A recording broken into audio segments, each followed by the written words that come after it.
Hare Krishna. Hare Krishna. I welcome all of you to our this session of Bhagavad Gita. As we all are aware, the objective of this class is to enable reading the shlok, to understand the meaning of the shlok, and to help understand the basic philosophy of Gita. We'll start with a summary of what we did in the last of this chapter, what exactly we have. We have completed the first three sections of this chapter, and now the lineage of transcendental knowledge with Parampara, the divine nature of Lord Krishna's appearance, and Krishna, the creator and culmination of all paths. And currently, today we'll be starting understanding karma on the platform of Gyan. This is what we are going to start now. And let's recap on what we read in the last class. So we started with shlok number 4.9 and 10, which talks about results of knowing about the appearance and activities of Krishna. That's what we know. We read. So janma karm cha me divyam evam vyo veti tatvata tyaktva deham punarjama neti mameti sorjana. This is the 9th shlok, and it's a very, very important shlok. It says if someone understands the appearance and activities of Krishna, then after leaving this body, you will not take birth again. We will not take birth again. And then we talked about the 11th shlok, which is Krishna reciprocates with the worshipper's mood. Ye yatha mam prabhadyante tam sathayo bhajamiham mam vartmano vartate manushya partha sarvasha. Krishna says that as you surrender, ye yatha mam prabhadyante, as you surrender, accordingly he will reward you. And everyone, directly or indirectly, is actually looking for Krishna.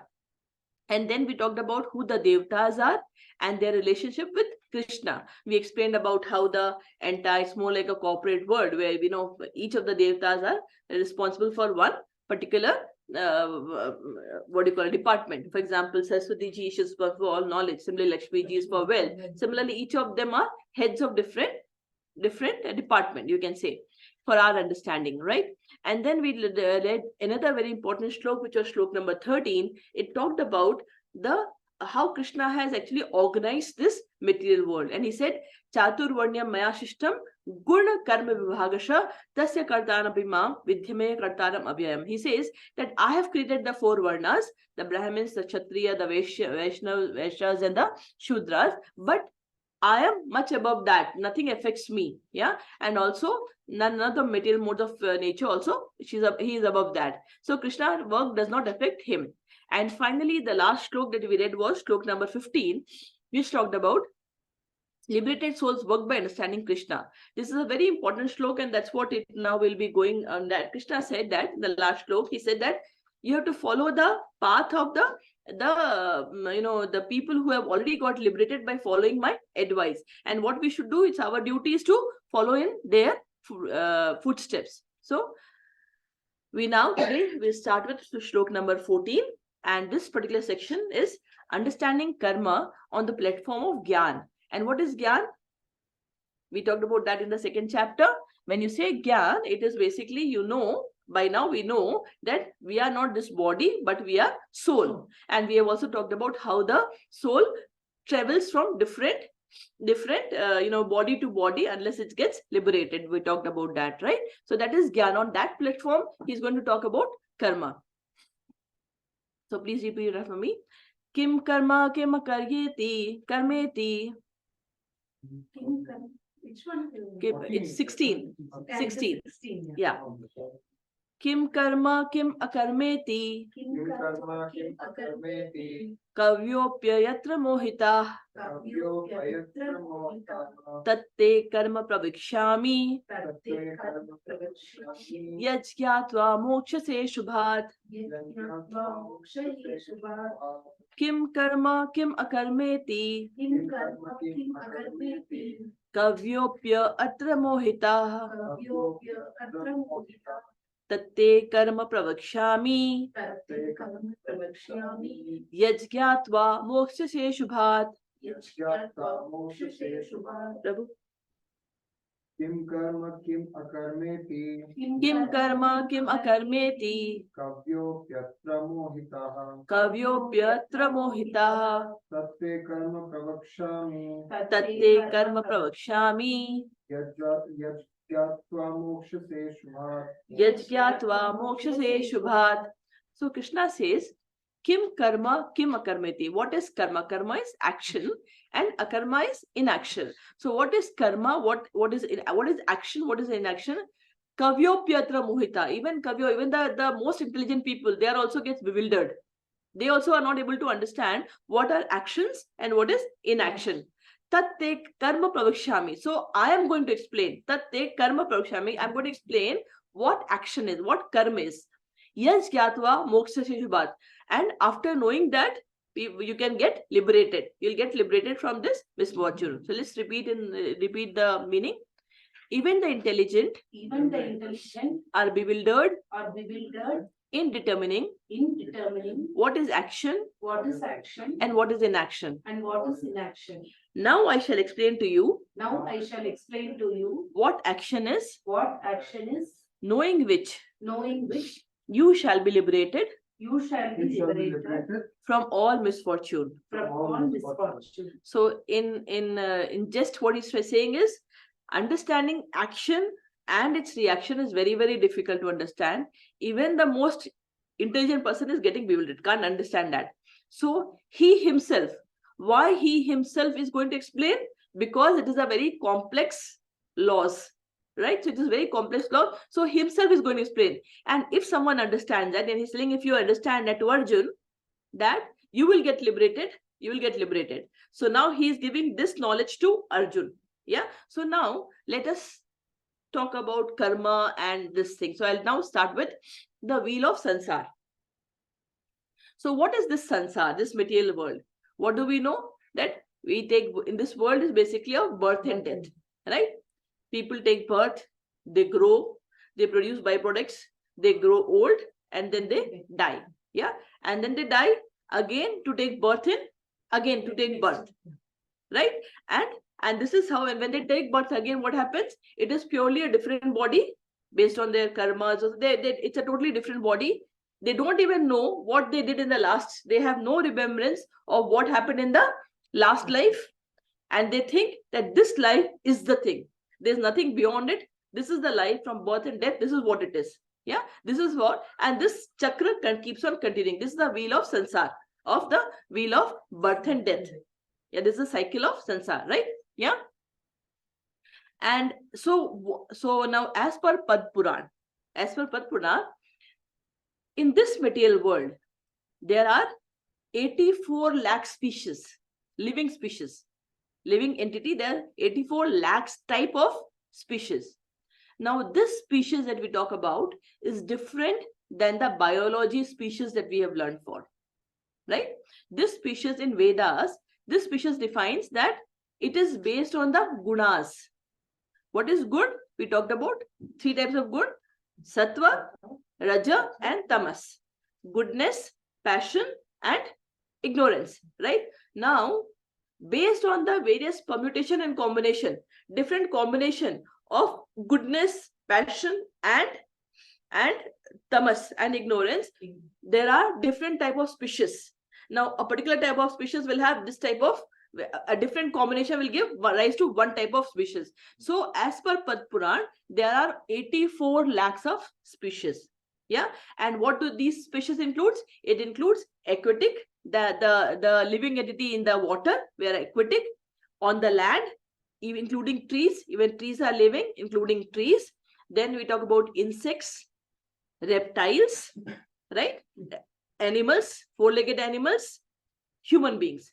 And out of this 84 lakhs of species that we have, only 4 lakhs are human beings, human type. Only 4 lakhs. Yeah.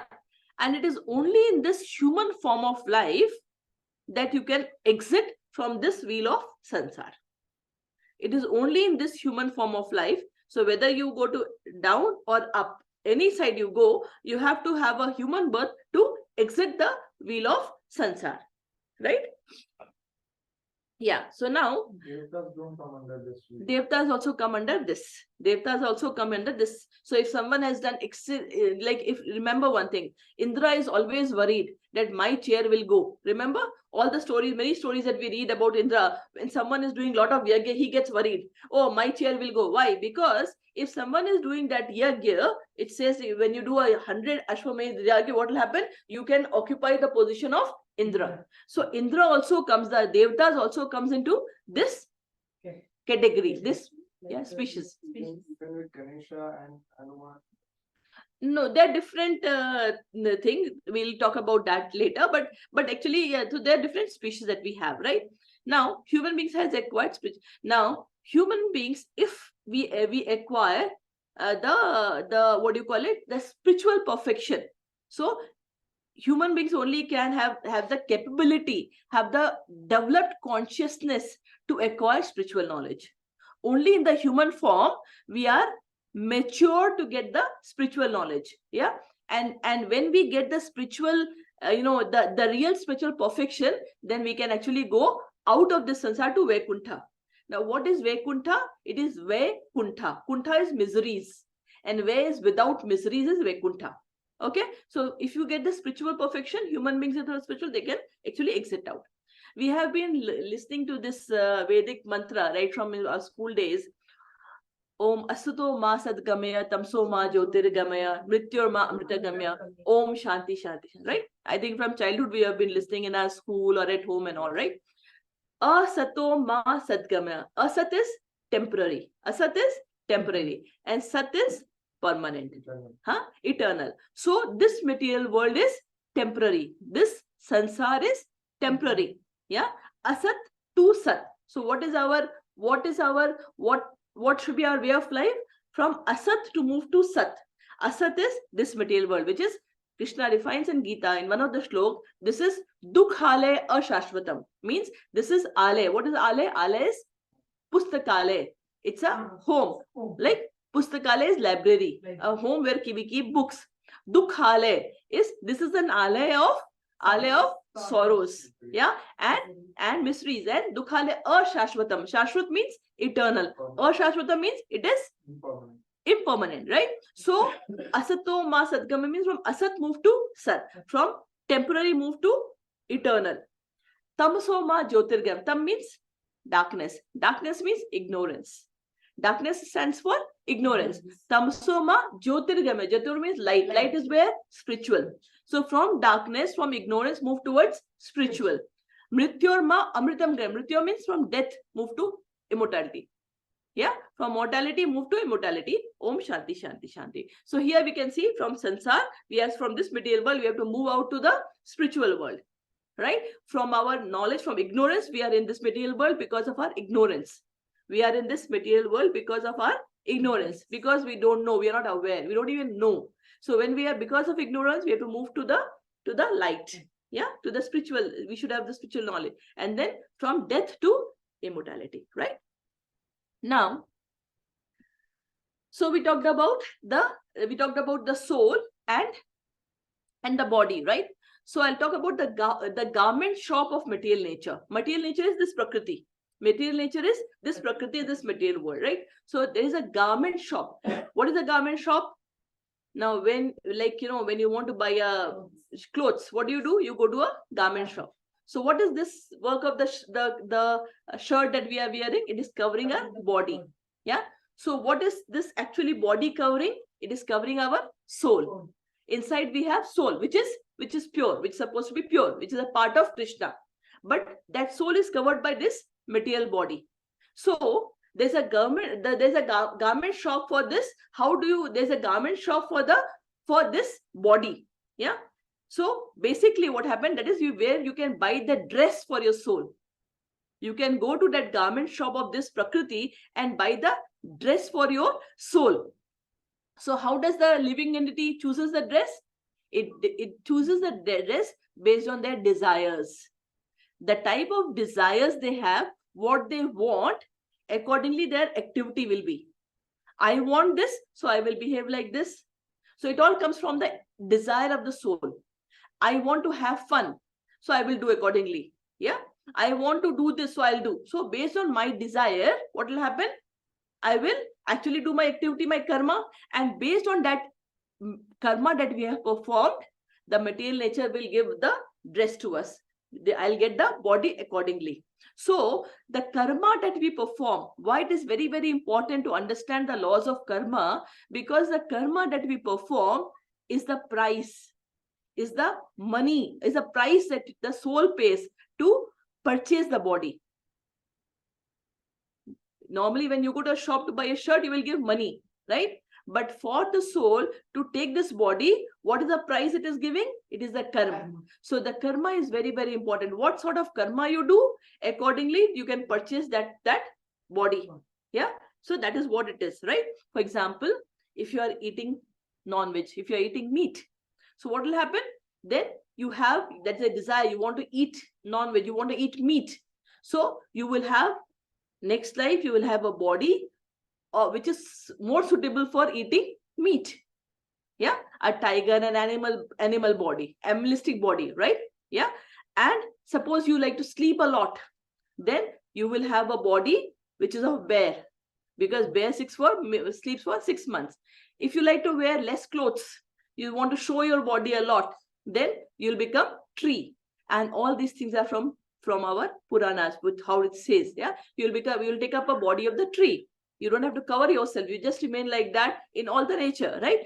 In this way, Prakriti gives us body based on the desires expressed as activities. Clear? Clear? Yeah. So now we come back to our shlok. Kim karma kim akarmeti kavyopyatra mohita tatte karma prakshyami yaj kyatva mokshase shubhat. Now, the laws of karma is such that whatever action I do, I will have a reaction. I will have an equal and opposite reaction.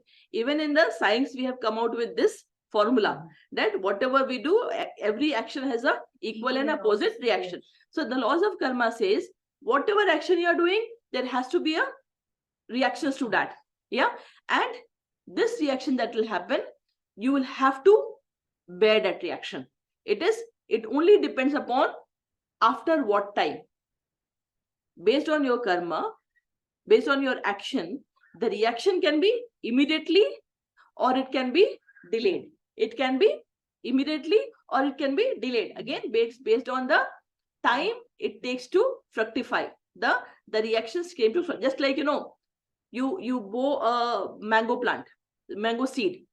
Now, mango, you don't ripe the mango immediately. It takes time to come get the mango. Similarly, when we are doing a action, we are growing a seed, and that seed is going to fructify, is going to have a fruit.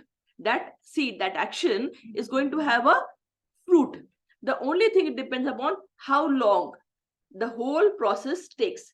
Something can happen today in this, something happen in this life, something can happen next life, right?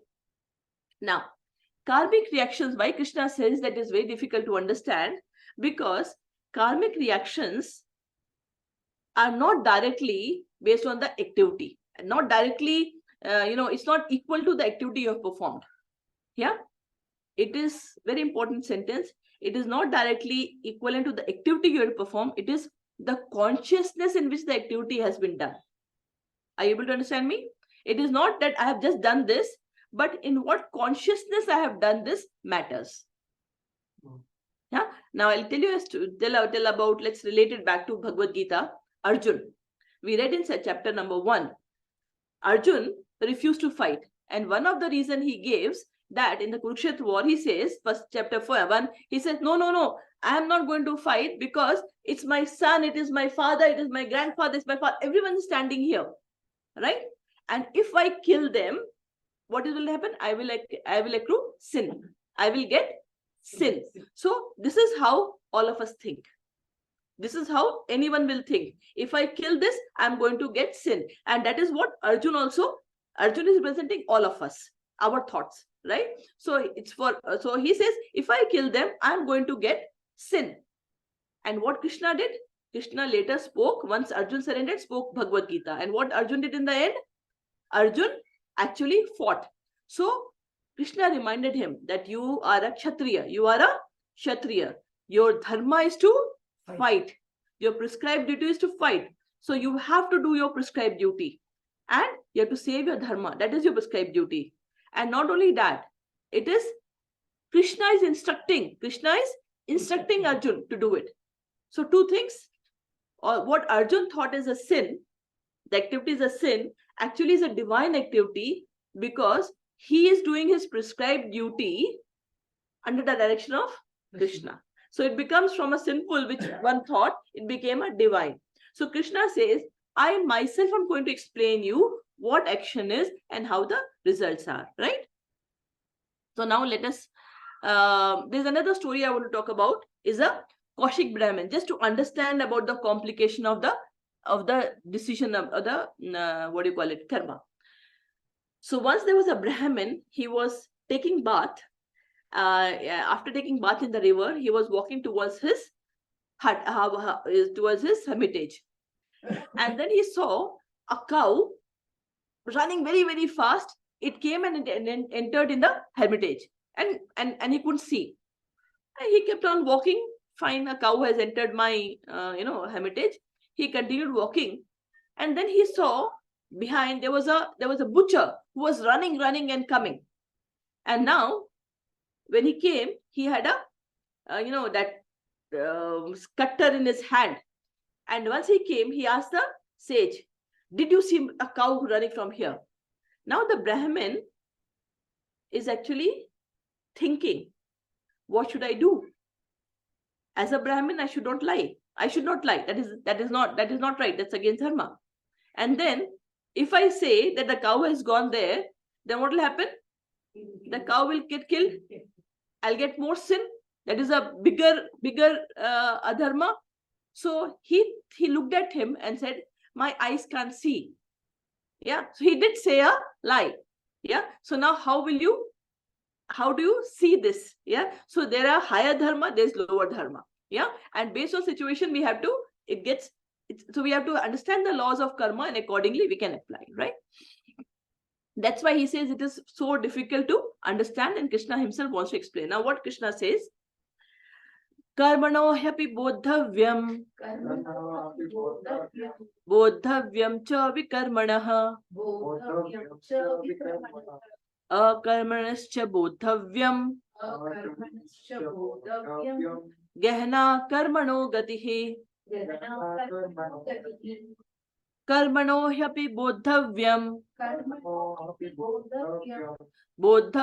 cha vikarmanah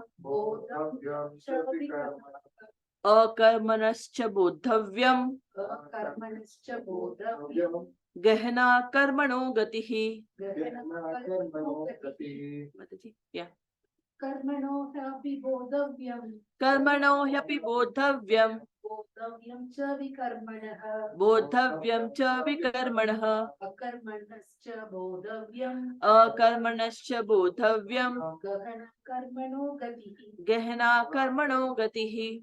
So gehna karmano gati, it means the intricacies of actions are very, very hard to understand. Gehna karmano gati, very, very difficult to understand the intricacies of karma. Then he says, karmano hyapi bodhavyam. What we need to understand? Therefore, one should properly understand what? Bodhavyam. Bodhavyam is understand. What we have to properly understand?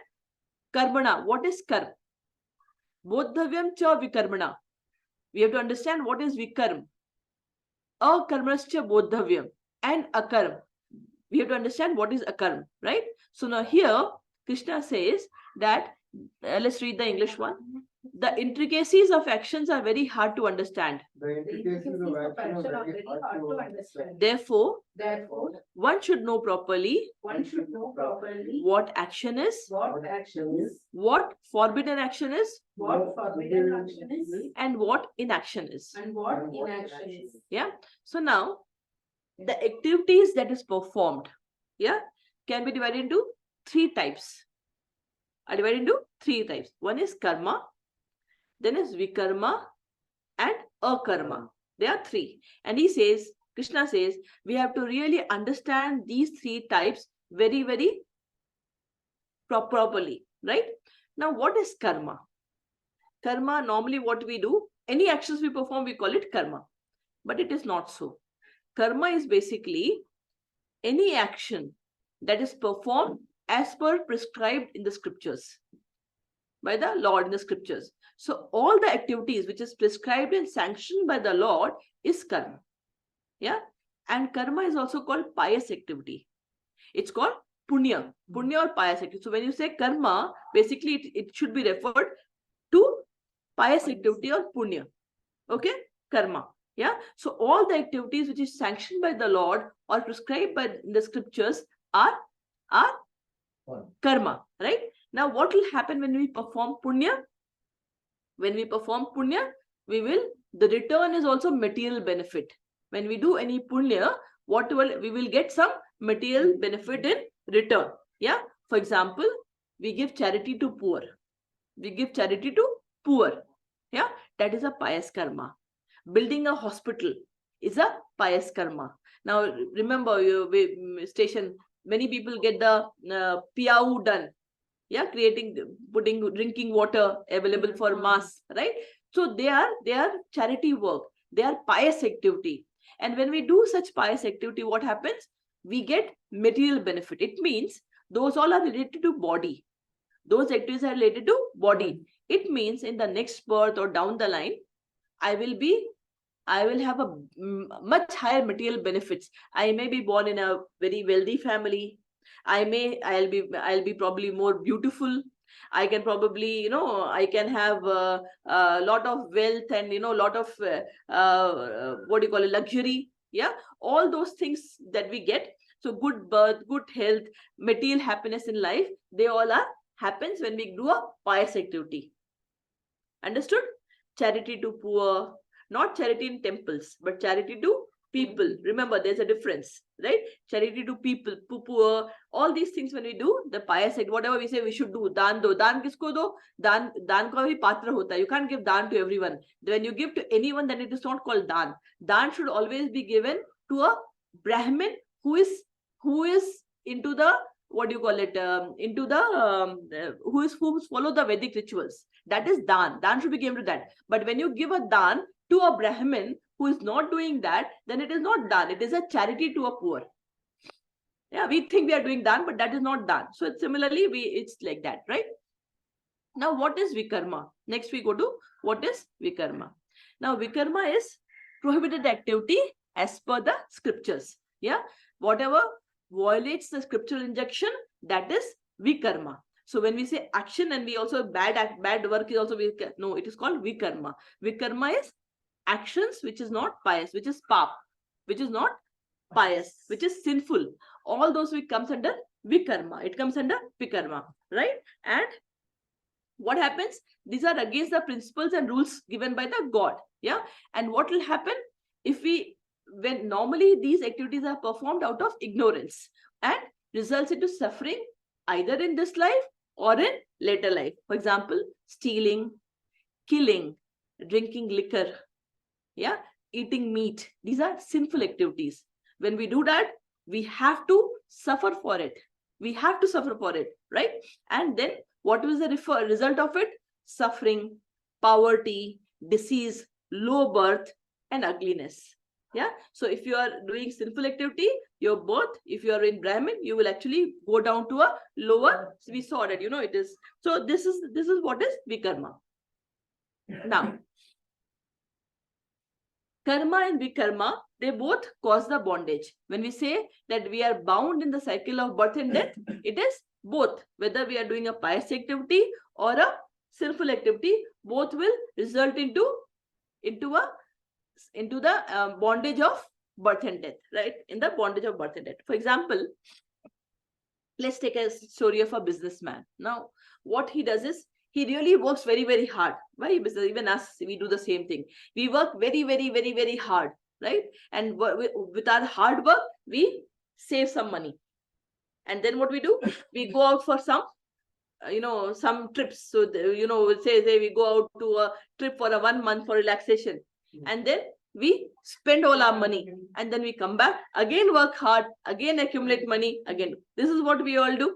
Similarly, the businessman. So when we are doing our duty in a proper way, prescribed way, and we are getting in a proper pious way, we are accumulating the credits, pious credits. And when we go and we enjoy and all, slowly our pious credit will become less and we will come down. Similarly, what happens when I talked about Indra, when you gave that example, similarly, someone who is very, very spiritual, and as there are stories in Bhagavatam which talks about, the king is, or the rishis is doing a lot of tapasya and Ashwamedh Yagya and all. So what will happen finally? He, in one of the births, he can occupy the chair of Indra, or he goes to heaven.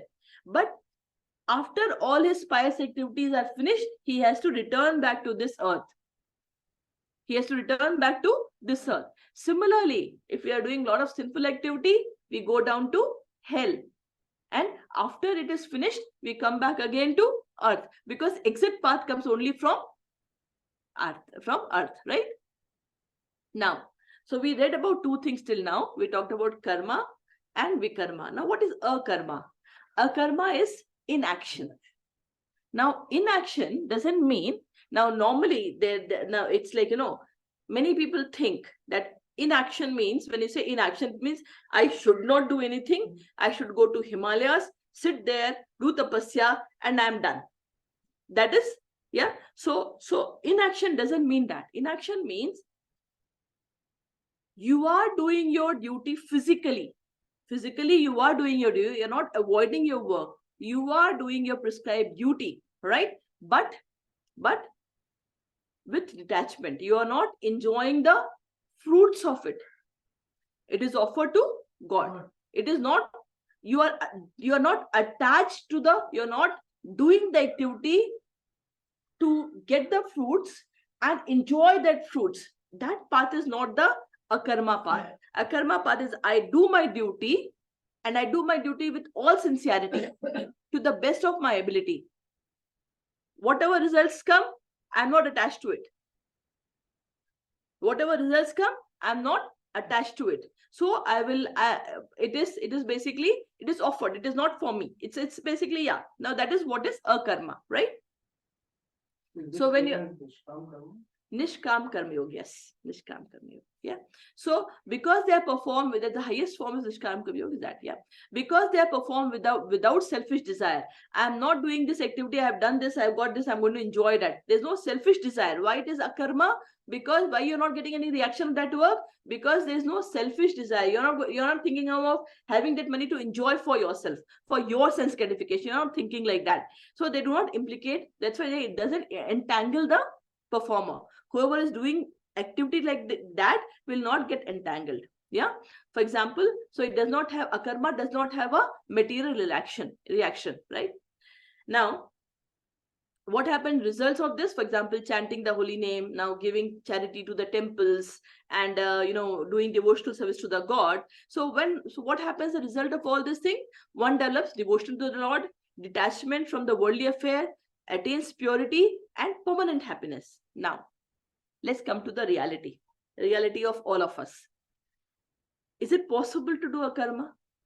We all are humans. We all are here. We have family. We have, I'm a father, I'm a son, I'm a daughter. I have so many relations. How can I do? I'm in this material. I have to do my thing. I work. I get money. I get money to give to take care of my family, right?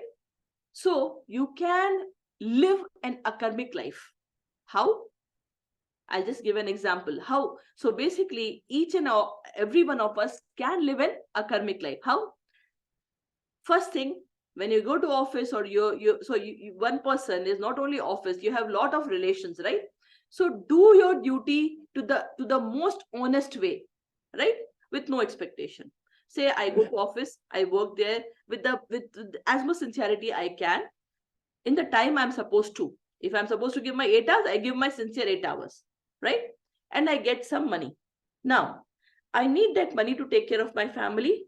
I need that money for so many other things. What I do, I give that money to Krishna. I say, Krishna, I did this work. I have got this. It's for you. Take this. This is what I got in this month. Take this. Give me so much for paying my rent. Give me so much for this work. give me so much, including your enjoyment. The enjoyment should also will be focused towards Krishna. So I need this. So what happens? All your effort has become akarmic. You will not get reactions out of it. But when you are using, you have got the money and you are only enjoying for your self-enjoyment, what has happened? You are actually getting the reactions for it. Now, very simple. What we do? We all eat food. What we do? We work, then we eat. Now, what do? Now, see what we like to eat some things. Yeah. So we cook and we enjoy. We forget Krishna. But same thing, whatever you cook, if you are just directly eating it, it is for your sense enjoyment. And when it's for your sense enjoyment, you are actually getting bound by the reactions of it. But whatever you cook, you first offer it to Krishna. Whatever you cook, you first offer it to Krishna. So what happens? It has now become prasad. It has no more. It is now got sanctified. It has got purified. And now when you offer, when you eat, it is no more the food that you have cooked. You are now eating prasad. Yeah. So what we do? We work, we get money. We now know how to use that money to do an akarmic work. We eat. We know what do we do. Whatever we eat, and Krishna says, Patram pushpam phalam toyam. Only vegetarian food. Yeah. So whatever you eat, he will accept that. So you should not so you offer it to him and then eat it, right? What else do we do? So whatever activity you are doing, you can actually spiritualize that activity. Think about that. So life should be, Krishna should be in center, and we should be all doing work. Whatever you do, you are going to wear a new clothes, you have got a new car, first offer it to Krishna. Krishna, I've got this car. This is for you. Help me to do the devotional service. Like, you can use that car for taking the gurus, going to the temple, going to the office, right? Then you have got anything. You have bought a new house. Give it to Krishna. This is your house. Help me to spread the scriptural knowledge to everyone.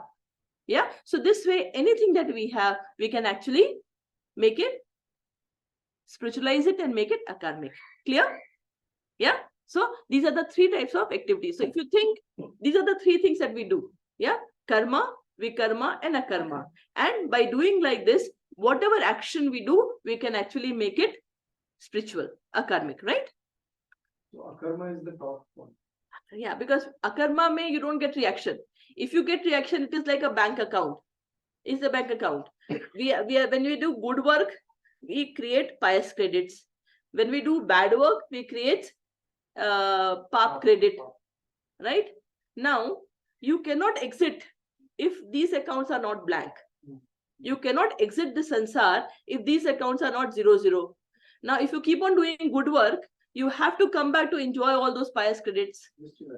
If you do sinful works, you have to come back to suffer for the bad work you have done. Yeah. So now what is the way where you can make it 0, 0? So it's only when whatever action I do, I don't get a reaction of it, then only it will become neutral.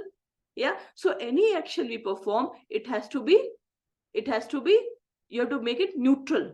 And neutral you can make is only by the akarmic way, offering it, doing it with the best of your ability, with the do the best and leave rest to Krishna. Do your best. Let Krishna decide the final, and whatever he decides is always good for you. Remember that. Yeah. So do the best and leave rest for Krishna. So do that. Whatever you get, don't be attached to the results of it. Yeah. Don't be results. If something happens good, that is Krishna Kripa. If doesn't happen good, it is Krishna Diksha. Yeah. Because it's my karma. I have to empty those accounts, because unless you empty the account, you can't go. Yeah. Unless so now what happens, if we have done sinful activities in Vedas, Karma Kand, we have prayashchits. We can actually do the prayashchit to reduce the sinful effect of the activity that we have done. But it doesn't get, even if it becomes reduced, your tendency of doing the sin will not go. Your tendency of doing the sin will only go when you have surrendered to Krishna. We'll talk about it later. So now let's talk about, so you're clear? Yeah. Now Karma and akarma, they are not the same. We saw karma is at a bodily platform and akarma is at a platform of soul. It is to the God. Whatever you are doing, they are decided, it is to the God. And so it doesn't cause any reactions, and it helps you to break the cycle of birth and death. Now, the karma can be instant and delayed. The reactions of our karma can be instant or delayed. Yeah, I can get the reaction immediately. For example, a person a thief has stolen something, is running away. He's caught and put in jail. So it's an instant karma, instant reaction he got, right? Yeah.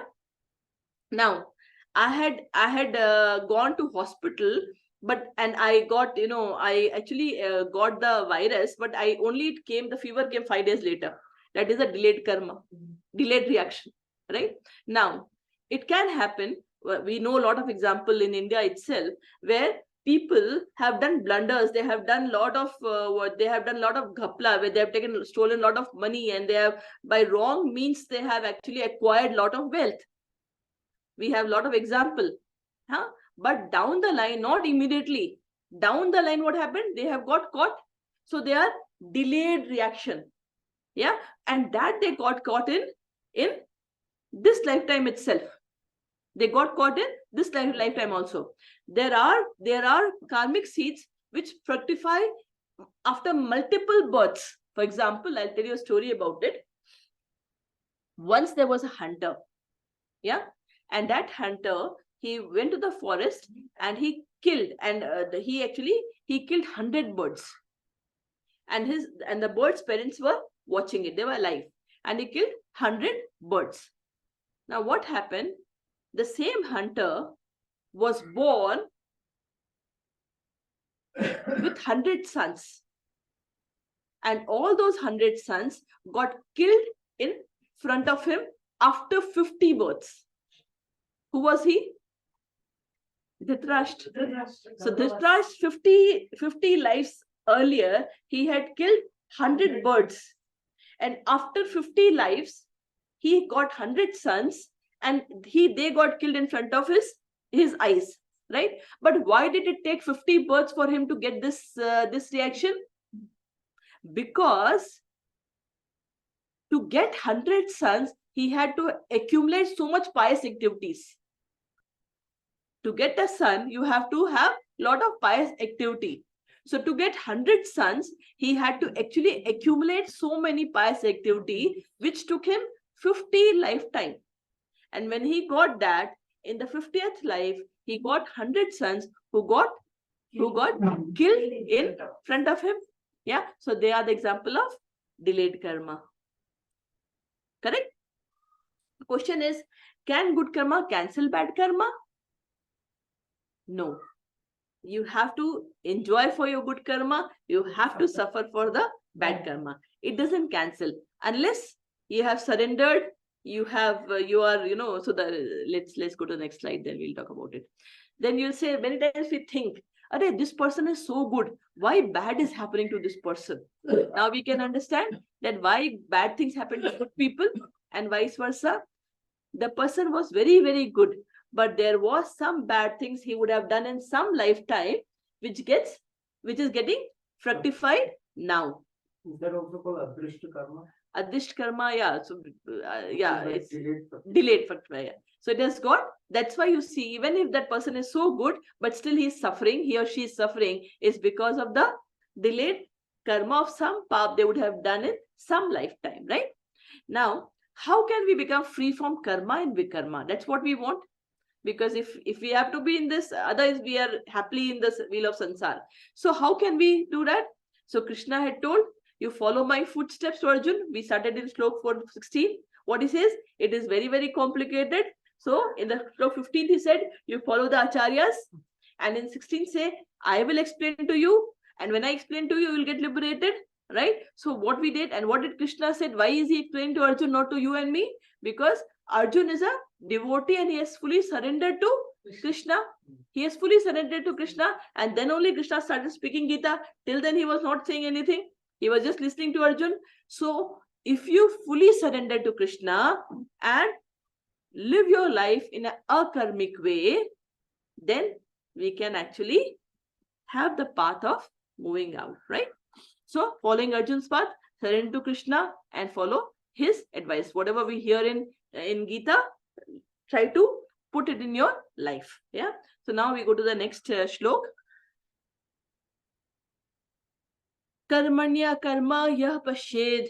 Karmanya karma yah pashed. Akarmani cha karma yah. Akarmani cha karma yah. Sah buddhiman manusyeshu. Sa buddhimanya manushyeshu. Sa yukta krishna karma krit. Krishna karma krit. Karmanya akarma yah pashed. Karmanya karma yah pashed. Akarmani cha karma yah. Akarmani cha karma yah. Sah buddhiman manusyeshu. Sa buddhiman manushyeshu. Sah yukta krishna karma krit. Sa yukta krishna karma krit. Yeah, Prabhu.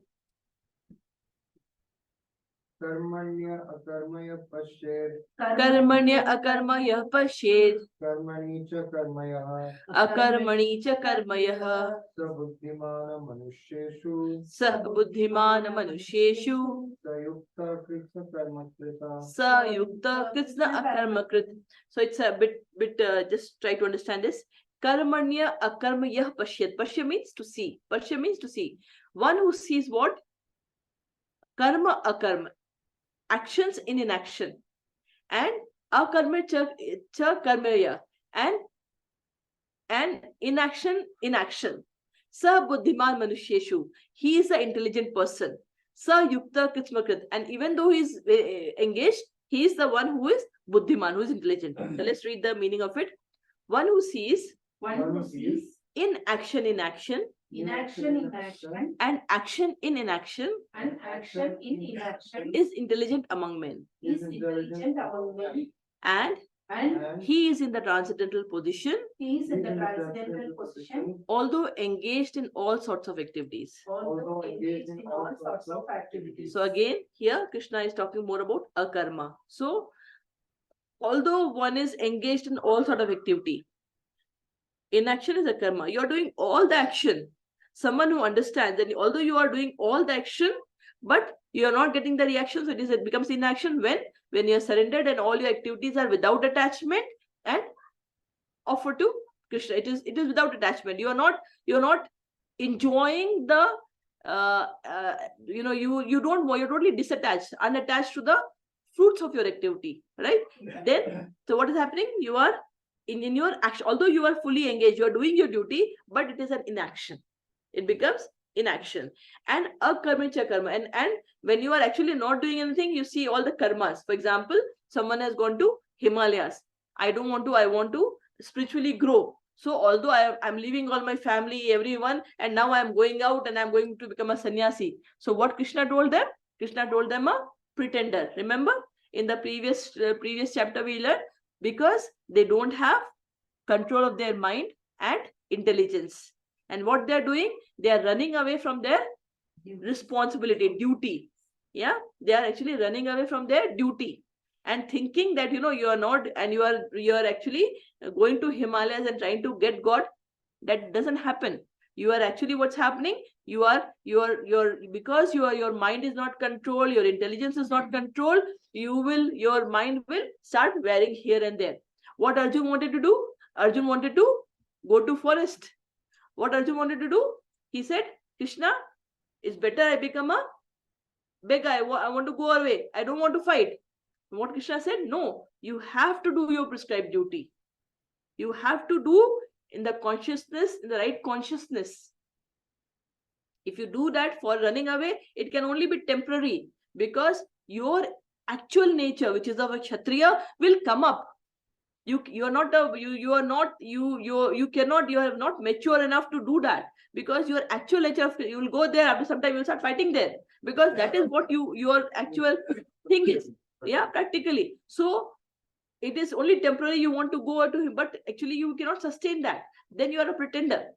Got it? So Krishna says that someone who can understand, you are doing all the activity fully engaged, but doing all your responsibility the right way, but everything is surrendered to Krishna. You don't care. Neither you are interested in the fruits that you have got it. You don't have any attachment to it. Doesn't matter to you. You don't have any attachment to it. Yeah. So what will happen? You will not get any reactions to the pious activity you have done also. Understood? So that is what it says. One who sees inaction in action, inaction in action, and action in action and action in inaction, is intelligent among men, is intelligent among men, and he is in the transcendental position. Transcendental position means he is in the transcendental position. Transcendental position means transcendent means you are above the three modes of material nature. You have transcended the three modes, means you are above ignorance, passion, and goodness. You have achieved you are above the three modes of material nature. You have transcended the three modes of material nature. Even in this life, if you are living like that, Sthit Pragya, absolutely right. Like a Sthit Pragya, you have actually transcended that. So, and he is in the transcendental position. Please repeat. And he is in the transcendental position, although engaged in all sorts of activity. So Krishna never says don't do your duty. You have to do your prescribed duty always to the best of your ability. Yeah, but it's all to Krishna. Yeah. Now we go to the next slok. Yasya sarve samarambha काम संकल्प वर्जिता ज्ञान अग्नि दग्ध कर्माणम तम अहु पंडिताम बुधा यस्य सर्वे समारंभा काम संकल्प वर्जिताः ज्ञान अग्नि दग्ध कर्माणम तम अहु पंडिताम बुधा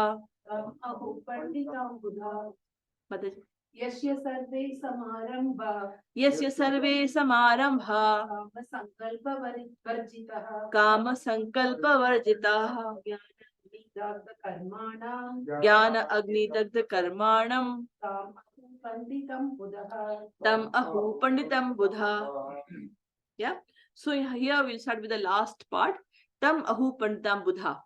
Panditam buddha means one is understand to be in full knowledge. Pandita means pandita is knowledge, right? Buddha, who yes is sarve samarambha, who is completely, again it's all extension of akarma. Yeah, yes is sarve samarambha, he is fully engaged in all activities. Yeah, kama sankalpa varjita, although fully involved in all activity, what's having kama sankalpa varjita. Kam is the desire, with no desire for sense gratification, with no desire for sense gratification. It is varjit. Varjit means no, it is nothing, right? It is not expecting. Kama sankalpa varjita jnana agni dagdha karmanam. Karmanam is reactions of the work. What he has done, whatever reactions of work, what he has done by the knowledge, by the gyan. And agni is fire. Fire of what? He has burnt all the reactions of work in the fire of knowledge. Yeah. So although he is fully engaged in doing all the activity, yeah, but because he is with no expectation of the calm or of the desire, with no desire for sense gratification. It's not for me. Whatever I'm doing is not for my sense gratification. Yeah. Kama sankalpa varjita. Then what will happen? What is he doing? Jnana agni dagdha karmanam. Karmanam is the reactions of the work. What is he doing? When he is not desiring any fruit of his result, karmani is the reactions of the work. He is actually getting burnt. How is that getting burnt? In the agni of jnana, in the knowledge. What is the knowledge he has got? He understands what is akarma. He understands what is, he or she understands what is akarma, and they live their life in such a way so that it becomes neutral. Understood? So let's read the meaning of it. One is understood to be in full knowledge, whose every endeavor is devoid of desire for sense gratification. He is said by sages to be a worker for whom the reactions of work the reactions of work have been burned up have been burned up by the fire of perfect knowledge. by the fire of perfect knowledge. Yeah. So I'll tell you a story again. I'll give you a comparison again. Think about Arjun and Duryodhan. Yeah. Both of them are fighting in the Kurukshetra war. Both of them are killing. Yeah. Both of them are fighting. Both are, fighting. Both are killing. Both are trying to kill as many as possible, and both are trying to win. Yeah. But what is the difference in the consciousness? Duryodhan is doing for his own sense gratification. Duryodhan is doing for his own sense gratification. He wants the Raja. He is a greedy. He wants to take everything. It's for himself. And what Arjun is doing? Arjun is doing for Krishna. Because Krishna has told him, go ahead and do it and do your duty. So he is doing for Krishna. So Arjun's work is akarmic, where Duryodhan's work is sinful. Can you see the difference? Huh? So when you see from the outside, you will not understand what is the, about the activity. You have to go into the consciousness by which the activity is done. The consciousness in which the activity is being done. Yeah. For example, so here this is a very good example where Arjun is also fighting, he's also killing, but his consciousness is to establish dharma. His consciousness is to establish dharma under the guidance of Krishna. So it becomes akarmic, and Duryodhan's becomes karmic, right? So with this, we will close, because from 20th is another. Become vikarmic, right? It becomes vikarmic, sinful. Yes. It becomes vikarmic. It becomes not karma, it becomes vikarma. Right? So with this, we'll close, because from 20th is a different section. I'd like to take all that together, and it's almost time, 56 now. So let us close this class by chanting Hare Krishna, and we will take question answers here. And I request virtually whoever is watching, I would request you to send the questions so that I can answer. Let us say Hare Krishna, Krishna Krishna, Hare Hare, Hare Ram, Ram Ram, Hare Hare. Hare Krishna, Krishna Krishna, Hare Hare, Hare Ram, Ram Ram, Hare Hare. Hare Krishna, Krishna Krishna, Hare Hare, Hare Ram, Ram Ram, Hare Hare. Hare Krishna.